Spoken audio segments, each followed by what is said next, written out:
Alert pa rin ang Pasig City kahit humupa na ang baha doon at sa gitna ng disaster response ngayon, pinaghahandaan na rin nila ang mga susunod pang bagyo. Yan ang agenda report ni Hannah T. Walang perpektong pamahalaan, pero kung maayos ang coordination sa loob ng LGU at sa ibang ahensya, mas mabisa ang serbisyo. Yan ang paliwanag ng Pasig City LGU tungkol sa pamamalakad nito pagdating sa matitinding baha. That's the isang key yun for flood control. Kasi nga dahil nga sa mga drainages, diba? Iba-iba din yung mga gumagawa. So kailangan sync sila. Base sa huling monitoring, ang inner streets na lang na malapit sa Pasig floodway ang nakakaranas ng gutter deep na pagbaha. More than 10 evacuation centers din ang inactivate ng Pasig City, bunsod ng masamang panahon.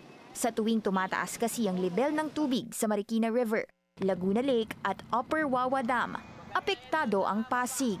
Sa around 5 decades ni Nanay Marina bilang Pasigenyo, para sa kanya, ito na ang pinakamabilis na pag-subside ng baha doon.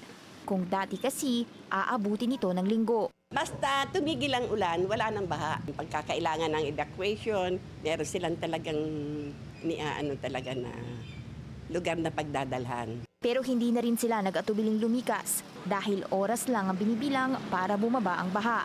Higit isang dekada na rin ang salon niya dito sa pinagbuhatan. Mismong mga residente na ang nagpapatunay na malaki ang pinagbago pagdating sa baha dito sa Pasig City. Sa kabila niyan, nananatiling alerto ang mga otoridad, lalo na't nasa panahon pa rin tayo ng habagat at bagyo. Mahigpit daw si Pasig City Mayor Vico Soto pagdating sa pangangalaga sa higit 30 pumping stations sa syudad. Last term na ni Soto sa pagkaalkalde. Bigyan po ng advisory po kami kung merong nasirang pumping station, kailangan pa-repair. Kung may ni-repair, specifically instructed po sila ni Mayor na kailangan may portable pump para pumalit sa pumping station na ginagawa.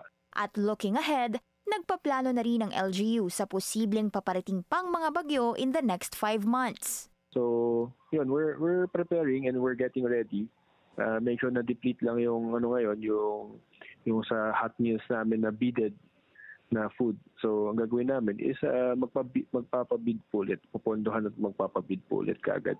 Nasa 800 million pesos ang pondo ng syudad pagdating sa disaster risk reduction at best effort sila pagdating sa utilization nito. Kinakasa na rin nilang tapusin ang isang flood control master plan next year na nasimulan nitong nakaraang taon. Target nitong tuluyan ng wakasan ng pagbaha sa Pasig City. Para sa agenda, Hannah T., Bilyonaryo News Channel. Manatiling nakatutok sa Bilyonaryo News Channel. Sumubaybay sa aming social media accounts at mag-subscribe sa aming YouTube channel para sa mga bago at eksklusibong balita.